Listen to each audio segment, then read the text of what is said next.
विधानसभा के मानसून सत्र का दूसरा दिन आज विधानसभा में पेश होंगे अनुपूरक बजट। प्रधानमंत्री को सदन देगा धन्यवाद। उत्तराखंड में बीजेपी का संगठन पर्व शुरू। बीजेपी राष्ट्रीय मंत्री ने किया अभियान का शुभारंभ। 20 लाख सदस्य बनाने का रखा गया लक्ष्य। SC/ST आरक्षण में क्रीम लेयर के विरोध में प्रदर्शन। फैसले के विरोध में गरजे विभिन्न संगठन। फैसले को निष्प्रभावी बनाने की कर रहे मांग।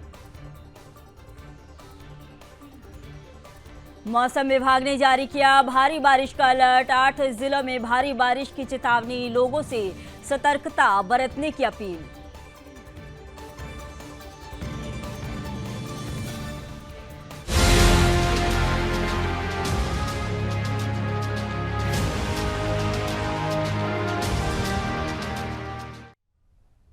नमस्कार, अपना उत्तराखंड देख रहे हैं आप। मैं हूं संगीता झा। खबर की शुरुआत करेंगे बड़ी खबर के साथ। आपको बता दें कि मौसम विभाग ने भारी बारिश का अलर्ट जारी किया है। जी हां, मौसम विभाग ने भारी बारिश का अलर्ट जारी किया है। प्रदेश में 8 जिलों में भारी बारिश की चेतावनी जारी की है। देहरादून, पौड़ी, टिहरी, नैनीताल, चंपावत में अलर्ट जारी किया गया है। मौसम विभाग की लोगों से सतर्कता बरतने की अपील की है। यहां आपको बता दें कि मौसम विभाग ने अलर्ट जारी किया है। भारी बारिश का अलर्ट जारी किया है। प्रदेश में 8 जिलों में भारी बारिश की चेतावनी दी गई है। मौसम विभाग ने 8 जिलों में भारी बारिश की चेतावनी दी है, जिसमें देहरादून, पौड़ी, टिहरी ये सभी जिले हैं।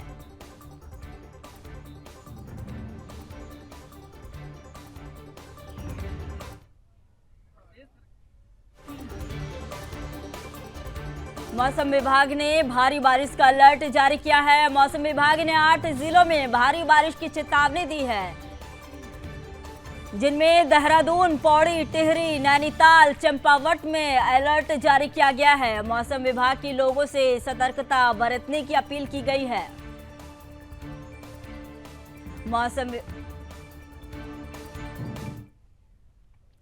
जी हां, उत्तराखंड विधानसभा के मानसून सत्र के दूसरे दिन अनुपूरक बजट समेत 8 विधेयक पेश होंगे। इनमें 3 अध्यादेश भी शामिल हैं, जिन्हें बुधवार को सदन के पटल पर रखा गया। अनुपूरक बजट लगभग 5000 करोड़ रुपए का संभावित है। संसदीय कार्य मंत्री प्रेमचंद अग्रवाल ने बताया कि वित्तीय वर्ष 2024 से 25 की प्रथम अनुपूरक मांगों का प्रस्तुतिकरण शाम 4 बजे होगा। इसके अलावा हल्द्वानी में खेल विश्वविद्यालय की स्थापना संबंधी विधेयक, जेल एक्ट में संशोधन विधेयक, उत्तर प्रदेश जमींदारी विनाश अधिनियम संशोधन विधेयक भी पेश किए जाएंगे।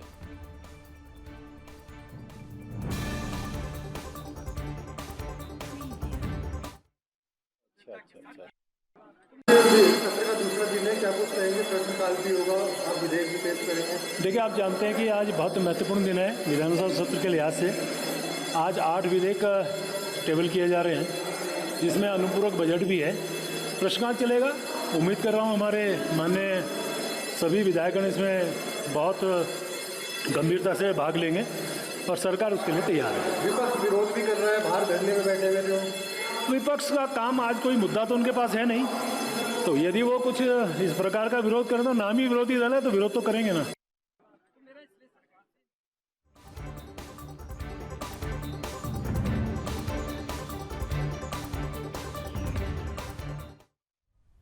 अगली खबर की ओर रुख करते हैं। आपको बता दें कि ग्रीष्मकालीन राजधानी गैरसैंण को अब हर दिन जिला बनाने की मांग तेज होती जा रही है। गैरसैंण के स्थानीय ग्रामीण आज विधानसभा पहुंचे, जहां मानसून सत्र चल रहा है और सरकार से गैरसैंण को जिला घोषित करने की मांग कर रहे हैं, ताकि क्षेत्र का विकास कार्य अच्छे से हो सके।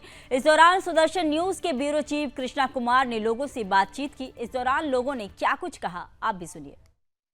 गैरसैंण को ग्रीष्मकालीन राजधानी घोषित करने के बाद अब गैरसैंण के निवासी गैरसैंण को जिला बनाने की मांग कर रहे हैं। गैरसैंण के स्थानीय निवासी मेरे साथ यहाँ पे मौजूद है, जो विधानसभा में आए हैं। एक तरफ ये खुश भी है कि यहाँ पर सत्र हो रहा है, तो दूसरी तरफ इनका कहना है कि अधिकारी सब दूर दूर से आते हैं, तो गैरसैंण को ही राजधानी अब सरकार जो है वो घोषित कर दे, और क्या कुछ इनका कहना है, क्यों ऐसी मांग कर रहे हैं, मैं नहीं जानूंगा। भाई साहब, क्या नाम है आपका, और गैरसैंण को आप राजधानी बनाने की मांग कर रहे हैं, ऐसा क्या खास है? मैं जिला पंचायत सदस्य के रूप में काम कर रहा हूँ अपने चमोली में। निश्चित तौर पे हम चाहते हैं कि गैरसैंण को एक नया जिला बनाया जाए, क्योंकि हमारा जो जिला चमोली है वो हमारे लिए बहुत दूर होता है। 80 किलोमीटर दूर हमारे गैरसैंण के लोगों को जाना पड़ता है, और बहुत जो गरीब तबके का आदमी होता है वो अपने ज़िले तक उसकी पहुंच नहीं हो पाती। जिस प्रकार से सरकार यहाँ पे 6 महीने का जो हमारी ग्रीष्मकालीन राजधानी के रूप में घोषित हुआ है, तो हम चाहते हैं कि 6 महीने का भी कार्य यहाँ पर हो और इसको इस प्रकार से डेवलपमेंट करा जाए ताकि यहाँ पे 6 महीने की सरकार चले और हमको एक नया जिला बने, और उसके लिए हमारे पूरे क्षेत्र के लोगों को भी फायदा मिलेगा। और इस प्रकार से अगर 1-2 दिन का कार्यक्रम होता है तो निश्चित तौर पे इसमें सरकार का भी पैसा खर्च होता है और जनता का जो पैसा है वो निश्चित तौर पे लोगों को पैसा का भी नुकसान होता है। तो राजधानी की मांग कर रहे थे, ग्रीष्मकालीन राजधानी अब बन चुकी है, तो क्या क्या आपको फायदे लगे हैं, कितना विकास इस क्षेत्र में हुआ है? मुझे तो लगता है कि जब से ग्रीष्मकालीन राजधानी की घोषणा हुई है अभी कोई फायदा ना नुकसान हुआ। और गैरसैंण हमें जब उत्तराखंड कुमाऊं मंडल और गढ़वाल मंडल का बीच केंद्र होने के नाते गैरसैंण को पहले जो डेवलपमेंट होना है, जो ग्रीष्मकालीन की राजधानी की घोषणा हुई है उसको जनपद बनाए जाए, क्योंकि हम लोगों को 80 किलोमीटर दूर जनपद चमोली में जाना पड़ता है, और जो छोटे छोटे गरीब लोग तमाम हम लोग जाते हैं तो अधिकारी हमें मिल नहीं पाते हैं और हमें नाइट हॉल्ट वहाँ करना पड़ता है, तो हमें बहुत बड़ी समस्या है। और मैं जिला मंत्री भारतीय जनता पार्टी का हूँ, मेरा अपने प्रदेश के मुख्यमंत्री जी से आग्रह है कि गैरसैंण की जनमानस और गैरसैंण की जनता की एक इच्छा है कि पहले गैरसैंण को जनपद बनाया जाए।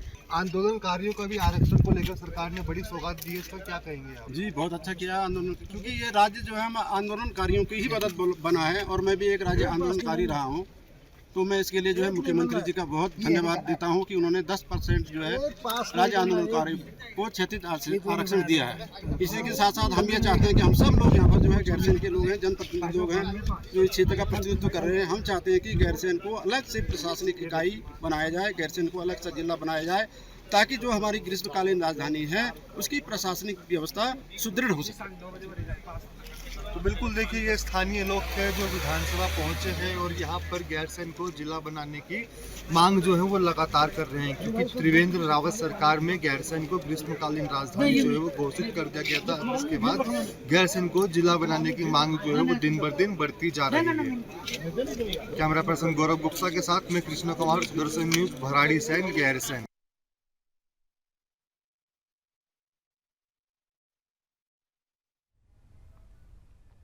अगली खबर आपको बता दें कि पहाड़ी क्षेत्रों में मानव वन्य जीव संघर्ष की घटनाएं लगातार बढ़ती जा रही हैं। जंगली जानवरों और गुलदारों के हमले के चलते कई लोगों को आए दिन अपनी जान गंवानी पड़ती है। इसी को लेकर बीजेपी के विधायक दिलीप रावत ने विधानसभा के विशेष सत्र बुलाए जाने की मांग की है। उन्होंने कहा कि इस सत्र के दौरान सभी विधायक एक ही मुद्दे पर विस्तार से चर्चा करेंगे और उसके लिए कड़ा कानून बनाया जाएगा। विधायक दिलीप रावत ने कहा कि वो सीएम पुष्कर सिंह धामी से इस बात को लेकर पहले ही मुलाकात कर चुके हैं और विधानसभा में भी वो लगातार इस सवाल को उठाते रहे हैं। आपको बता दें कि हाल ही में पौड़ी जिले के कोटा गांव में गुलदार ने 5 साल के मासूम को अपना निवाला बनाया था। बताया जा रहा है कि रक्षाबंधन पर बच्चा अपनी मां के साथ नानी के घर आया था। वहीं विधायक दिलीप रावत ने गुलदार को आदमखोर घोषित करने के साथ ही मारने की मांग की है। प्रदेश की वन मंत्री सुबोध उनियाल ने कहा कि गुलदारों को मारे जाने और वन विभाग को लेकर अलग नीति केंद्र सरकार का मामला है। इस दौरान सुदर्शन न्यूज के ब्यूरो चीफ कृष्णा कुमार ने विधायक महंत दिलीप रावत से खास बातचीत की है। इस दौरान उन्होंने क्या कुछ कहा, सुनिए। उत्तराखंड की लैंसडाउन विधानसभा से विधायक महंत दिलीप रावत जी मेरे साथ मौजूद है। महंत जी, आपने एक बार फिर से अपनी सरकार के खिलाफ मोर्चा खोला है। वन नीति को लेकर आप विशेष सत्र की मांग कर रहे हैं, क्या कुछ कहेंगे? देखिए, मेरे किसी सरकार के खिलाफ मोर्चा नहीं है, मेरे वन अधिनियम के खिलाफ है जो 80 के दशक में हम पे लादा गया था। आज उत्तराखंड 67% जो है वनाच्छादित क्षेत्र है, लेकिन हमारे एक तरफ विकास कार्य सारे अवरुद्ध पड़े हैं वन अधिनियम के कारण, दूसरी तरफ वन्य जीवन से हम लोग रोग निवाला बन रहे हैं। माँ की गोद से बच्चों को गुलदार खा जा रहा है और इसके बावजूद हम लोगों को जो है एक चिंता का विषय हो गया है कि हम पहाड़ के लोग रहें कैसे। तो हम लोगों ने ये कहा कि एक दिन का सत्र अगर सरकार बुलाएगी तो सारी इन चिंताओं का निवारण के लिए कोई रास्ता निकल पड़ेगा और जो सक्षम एजेंसियां हैं, बाघ प्राधिकरण है, एनजीटी, केंद्र सरकार है, न्यायालय है, उन तक अपनी बात पहुंचा सकें और जो वन्य जीव का शिकार बन रहे हैं उन तक जो है हमारा मुआवजा जो है उनका ज्यादा होना चाहिए। वन नीति को लेकर आपने पहले भी कई बार आवाज उठाई है, क्या कोई आश्वासन या कोई कार्रवाई सरकार की तरफ से अब तक नहीं हुई? देखिए, अभी तक कोई कार्रवाई नहीं हुई है, लेकिन मेरा निरंतर संघर्ष जारी है कि मैं इस बात पे जो है दृढ़ता के साथ अपनी बात को रखूं। अगर अभी मांगी पूरी नहीं हुई तो आगे की कार्रवाई क्या होगी? फिर आगे कोई ना कोई कदम उठाऊंगा। मगर सर, पहाड़ों पर देख रहे हैं हम महंत जी, व्यापार जिहाद भी लगातार बढ़ता जा रहा है, क्या कुछ कहेंगे इस पे? व्यापार जिहाद, लोग नाम बदल कर अपना व्यापार करते हैं, चाहे हम चारधाम यात्रा की बात करें, केदारनाथ की बात करें, बद्रीनाथ की बात करें, हिंदुओं की यात्रा जो है वो मर्यादित उनकी भंग होती है। अरे इस पे नहीं बोल रहा भाई, मैं आज एक ही पॉइंट पे बोलूँ।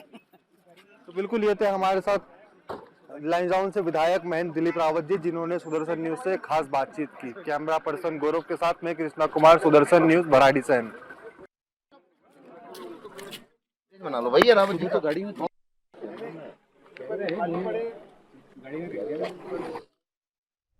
अगली खबर देहरादून से है। आपको बता दें कि बीजेपी समय समय पर संगठन की मजबूती के लिए सदस्यता अभियान चलाती रहती है। इसी क्रम में बीजेपी ने बीते बुधवार को संगठन पर्व का शुभारंभ किया। बीजेपी के राष्ट्रीय मंत्री ऋतुराज सिन्हा ने संगठन पर्व सदस्यता अभियान का शुभारंभ किया।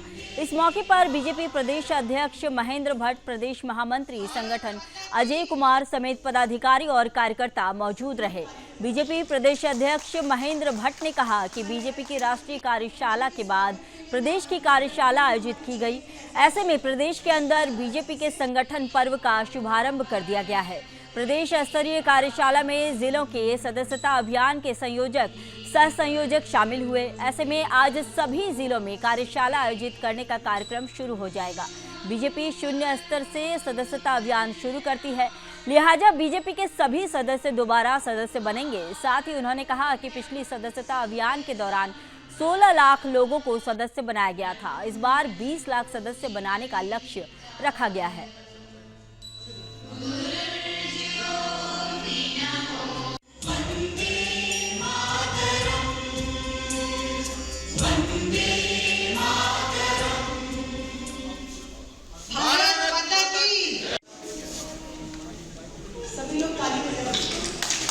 भारतीय जनता पार्टी लोकतांत्रिक पार्टी है। हमारी सदस्यता एक निश्चित समय पर होती है और जब सदस्यता होती है जीरो से प्रारंभ होती है। हम लोग इस बार भी जीरो से सदस्यता प्रारंभ कर रहे हैं। राष्ट्रीय कार्यशाला के बाद आज हमारी प्रदेश कार्यशाला है, इसके बाद हमारी जिलों की कार्यशालाएँ होंगी और मंडलीय कार्यशालाएँ होंगी। हमारे पिछली बार 16 लाख सदस्य थे, इस बार हमने 20 लाख सदस्यों का अपना लक्ष्य रखा है और मैं कह सकता हूँ कि एक उत्साहपूर्वक जो माहौल पूरे प्रदेश के अंदर है, अनेकों युवा, महिला, अनुसूचित जाति, जनजाति, हर क्षेत्र में हमारी सदस्यता का क्रम बढ़ेगा। और इस बार सदस्यता का केंद्र हमने पोलिंग बूथ को रखा है। 31 तारीख को प्रत्येक बूथ स्तर पर भी हमारी बैठकें होंगे, जिनमें हम सदस्यता के स्वरूप को निश्चित पहुँचाएंगे।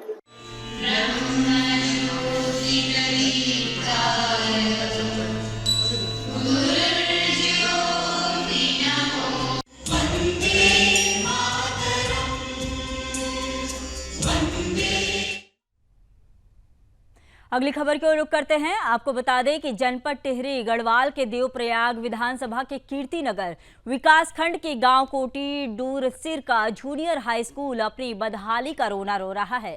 विद्यालय भवन क्षतिग्रस्त होने के कारण जर्जर हालत में है। विद्यालय की छत से पानी टपक रहा है, जिसके कारण बच्चों की पढ़ाई प्रभावित हो रही है। विद्यालय में कोटी डुंगरा ग्राम सभा के 21 छात्र छात्राएं अध्ययनरत हैं और स्कूल में 4 शिक्षक शिक्षिकाएं कार्य कर रही हैं। विद्यालय भवन क्षतिग्रस्त होने के बारे में लगातार बताया गया, लेकिन कोई उचित कार्रवाई नहीं हो रही है। ऐसे में हर वक्त खतरा मंडराता रहता है। अगर सरकार कोई उचित कार्रवाई नहीं करती है तो ग्रामीण धरना प्रदर्शन करने को मजबूर होंगे।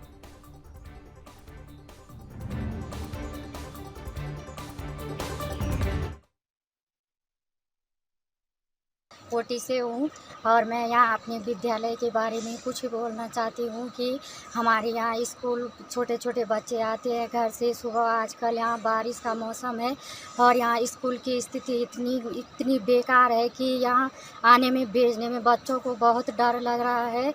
और मैं ये चाहती हूँ कि हमने यह प्रस्ताव बनाया 2021-22 से बहुत सारे आज तक बनाते दे रहे हैं, लेकिन कोई भी यहाँ कुछ भी सूचना या कुछ भी नहीं हो रही है।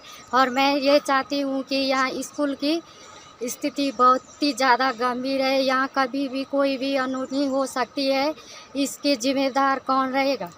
और यहाँ विद्यालय की स्थिति इस प्रकार से कि कभी भी कोई कैजुअलिटी हो सकती है।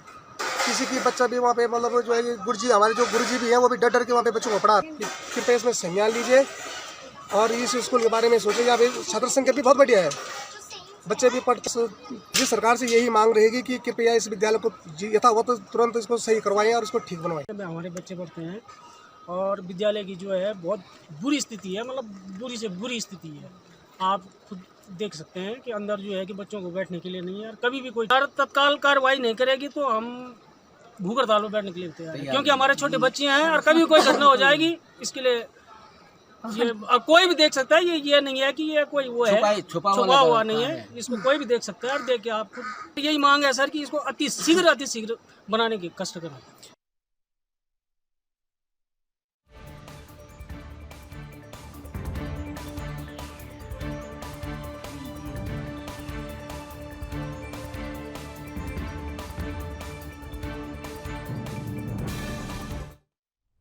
खबर हल्द्वानी से है, जहां विभिन्न संगठनों द्वारा भारत बंद के समर्थन में प्रदर्शन करते हुए डॉक्टर अंबेडकर मिशन फाउंडेशन द्वारा सिटी मजिस्ट्रेट के माध्यम से प्रधानमंत्री को ज्ञापन दिया गया। वक्ताओं ने कहा कि सर्वोच्च न्यायालय की 7 सदस्यीय संविधान पीठ के अनुसूचित जाति जनजाति को उप वर्गीकरण करने का अधिकार राज्य सरकारों को देने के निर्णय क्रीमी लेयर व्यवस्था लागू करने से पूरे देश में रोष है। इस पर तत्काल रोक लगाई जाए। बाद में इस संबंध में राष्ट्रपति को संबोधित ज्ञापन सिटी मजिस्ट्रेट को सौंपा गया।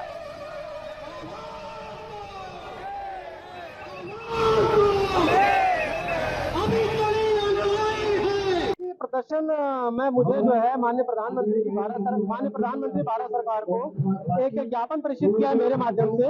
इसलिए मुझे और सिटी मजिस्ट्रेट साहब को माननीय राष्ट्रपति महोदय के लिए और मुझे जो है माननीय प्रधानमंत्री भारत सरकार को एक ज्ञापन प्रेषित किया गया है। ज्ञापन मेरे हाथ में ज्ञापन मुझे मिला है। मैं अपने समाज की तरफ से माननीय प्रधानमंत्री जी के उनके जो मार्मिक भाव है उनको पहुँचाने का काम करूंगा।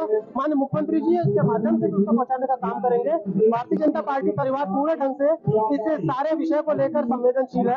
पहले भी माननीय प्रधानमंत्री जी ने अपना मंतव्य स्पष्ट किया है कि किसी प्रकार का अनुसूचित जाति के लोग के मन में किसी प्रकार का कोई भय है तो उसे निकाल दें, कोई उन्हें बरगलाए ना। इसके लिए आज मैं यहाँ पहुँचा हूँ, अपने बीच में अपने समाज के मध्य पहुँचा हूँ, उनकी आवाज बनने पहुँचा हूँ और मैं पूर्ण निश्चय के साथ माननीय प्रधानमंत्री के पास इस सारे विषय को सहसा से पहुँचाने का कार्य करूँगा। मैं समीर राजू, प्रदेश अध्यक्ष हूँ भारतीय जनता पार्टी में, अनुसूचित जाति मोर्चा का। क्यों आप लोग को जोड़ो मारना पड़ा है? देखिए, उच्च न्यायालय द्वारा एक आदेश पारित किया गया, एक सुझाव दिया गया राज्य सरकारों को कि आप क्रीमी लेयर और उच्च वर्गीकरण जैसे किसी को और एक बार नौकरी का फायदा मिल गया है, सुविधा मिल गई है, तो उसका आने वाली कोई भी पीढ़ी उस नौकरी को नहीं करेगी, किसी भी नौकरी में उसको फिर नहीं मिलेगा। तो हमारा ये भी कहना है कि जो सरकारें बैठी हैं, जो हमारे एक बार सांसद बन गया तो फिर वो सांसद भी दोबारा ना बने, फिर जो एक बार मतलब MLA बन गया वो भी ना बने, जो मंत्री बन गया वो भी ना बने। इस तरह से जो हमें बांटने की कोशिश की गई है SC ST के अंदर, हमें भिड़वाने की कोशिश की गई, लड़वाने की कोशिश की गई है। हम इसका समाज का उसमें एक वर्गीकरण आया और क्रीमी लेयर के द्वारा आरक्षण दिया जाएगा, उसमें एक वर्गीकरण होगा। तो वो आरक्षण जो आरक्षण की मूल भावना थी, जिस वजह से आरक्षण दिया गया था एससी समाज को, तो क्रीमी लेयर का जो आरक्षण आएगा वो पूरा उसके खिलाफ हमें नजर आया है और इसी के लिए पूरे देश का एससी समाज एकत्रित हुआ है। और आज तभी हम सभी बुद्ध पार्क से यहाँ पर रैली करके यहाँ पर एकत्रित हुए हैं और बस हम सभी की एक ही मांग है कि समाज के अंदर भी वर्गीकरण जिस प्रकार का किया जाने की कोशिश की जा रही है वो ना हो और उसके खिलाफ हम सभी यहाँ पर एकत्रित हैं, क्योंकि हमें लगता है, हम सभी को लगता है कि समाज के अंदर भी अगर वर्गीकरण होगा तो आपस में बांटने का काम है और जो बाबा साहब द्वारा आरक्षण दिया गया है वो संविधान की मूल भावना है और आर्थिक आधार पे इसको घोषणा ना की जाए और जिस तरीके से चलता जा रहा है वही आगे बढ़े। मेरा नाम हिमांशु आर्य, प्रदेश उपाध्यक्ष युवा कांग्रेस। सामाजिक संगठनों द्वारा आज एक ज्ञापन हमें दिया गया है जो महामहिम राष्ट्रपति जी को संबोधित है। इसमें हाल ही में माननीय सर्वोच्च न्यायालय द्वारा जो एक आदेश पारित किया गया है वर्गीकरण को लेकर, उसको लेकर महामहिम राष्ट्रपति जी को संबोधित एक ज्ञापन है। इसको हम जिला प्रशासन के माध्यम से महामहिम राष्ट्रपति जी को प्रेषित करते हैं।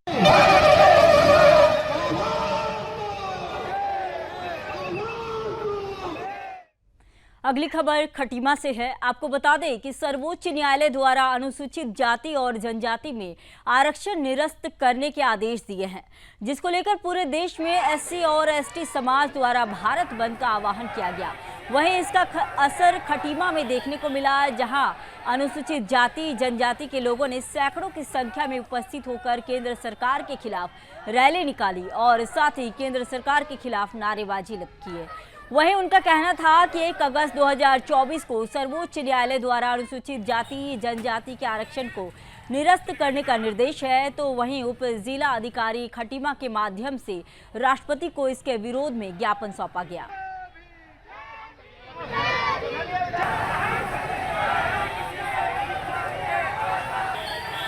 हम लोग यहाँ पर पहुँचे हैं, हमने ज्ञापन सौंपा है माननीय राष्ट्रपति महोदया को एडीएम साहब के माध्यम से।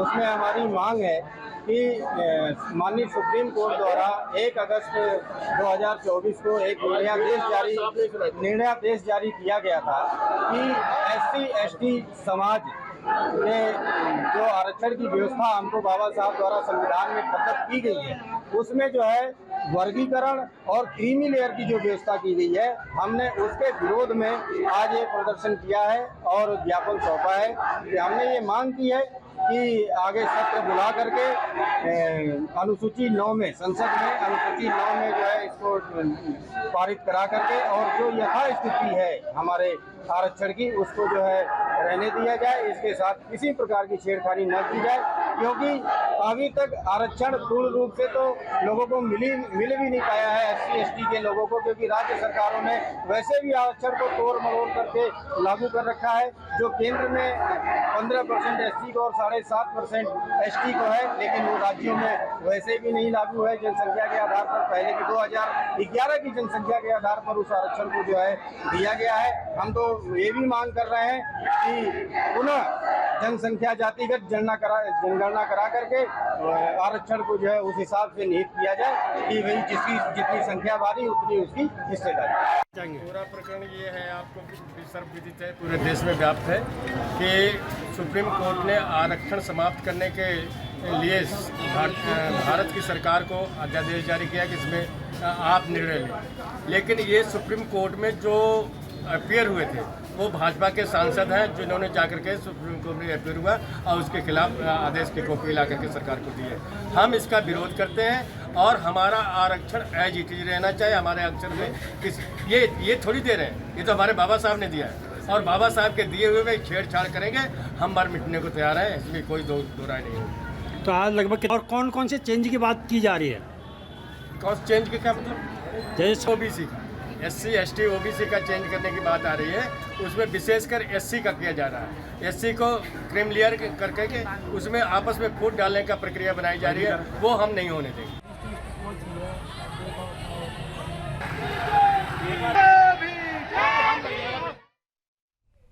अगली खबर हल्द्वानी से है। आपको बता दें कि हल्द्वानी में हुई मूसलाधार बारिश से काफी नुकसान और आम जनजीवन काफी प्रभावित हुआ है। बरसात से काठगोदाम क्षेत्र के आमखड़ी नाले की दीवार टूट गई, जिसके चलते आसपास के कई इलाकों में बने लोगों के घरों में पानी और कीचड़ घुस गया, जिसको प्रशासन द्वारा नगर निगम की टीम से सफाई करवाकर हटाया गया। वहीं दूसरी ओर कल देर रात फतेहपुर स्थित 52 डांट के पास नाले में काफी पानी आ गया था। इसी दौरान वहां एक कार पानी के तेज बहाव में बह गई। गनीमत यह रही कि कार में बैठे दोनों लोगों ने कार से कूदकर अपनी जान बचाई। मामले पर एसडीएम परितोष वर्मा ने बताया कि हल्द्वानी और उसके आसपास के क्षेत्र में काफी नुकसान हुआ है, जिसका आकलन किया जा रहा है। एसडीएम परितोष वर्मा ने बरसात के दौरान लोगों से अनावश्यक यात्रा न करने की अपील भी की है।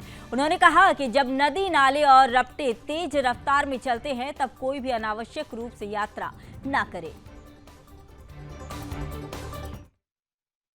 लगभग 7 बजे के करीब और आमखड़ी नाले की एक दीवार टूट गई थी, जिससे भारी मात्रा में मलबा और पूरा पानी ये कृष्णा विहार, गायत्री विहार और इस क्षेत्र में भर गया था। सुबह से रात भी बचाव कार्य शुरू कर दिए गए थे। रात ही पोकलैंड मशीन और जेसीबी मशीनें लगा दी गई थी। वर्तमान में भी पोकलैंड मशीन से दीवार निर्माण का कार्य चल रहा है और मलबा शिफ्टिंग का काम भी चल रहा है। इसके अलावा नगर निगम की टीमें रास्तों की सफाई करने में लगी हुई हैं। राजस्व विभाग की टीमें चिन्हीकरण करते हुए सभी लोगों को जो अहेतुक राशि है उसका वितरण कर रही है। अभी तक लगभग 86 परिवारों का चिन्हीकरण किया जा चुका है और मौके पर ही चेक वितरित किए जा रहे हैं। अभी हालात किस तरह के हैं आगे को लेकर? अभी थोड़ा समय लगेगा।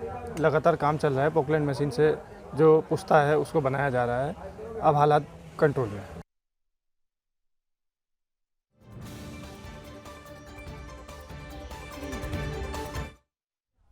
खबर मसूरी से है। आपको बता दें कि मसूरी में नगर पालिका परिषद द्वारा स्वच्छ सर्वेक्षण में पहला स्थान पाए जाने को लेकर लगातार प्रयास किया जा रहा है। इसी दिशा में मसूरी नगर पालिका प्रशासन द्वारा नगर पालिका क्षेत्र के अंतर्गत कूड़ा उठान और अन्य समस्याओं को लेकर टोल फ्री नंबर जारी किया गया है, जिसके तहत कोई भी व्यक्ति अपने क्षेत्र में एकत्रित कूड़े या गंदगी और अन्य समस्याओं को लेकर टोल फ्री नंबर में शिकायत दर्ज कर सकता है। टोल फ्री नंबर का नगर पालिका परिसर में कंट्रोल रूम स्थापित किया गया है।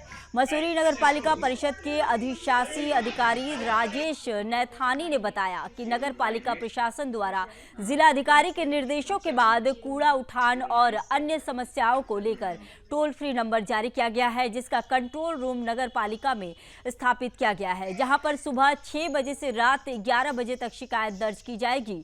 उन्होंने कहा कि शिकायतकर्ता का टेलीफोन नंबर भी दर्ज किया जा रहा है, जिससे कि उसकी शिकायत के निराकरण होने के बाद उसे सूचना दी जाएगी।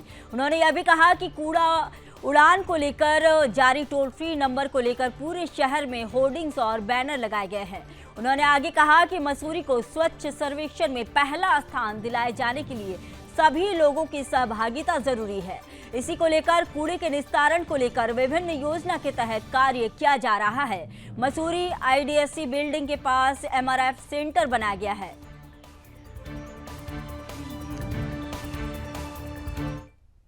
फिलहाल के लिए इस बुलेटिन में इतना ही। देश दुनिया की तमाम खबरों के लिए देखते रहिए सुदर्शन न्यूज। जय हिंद।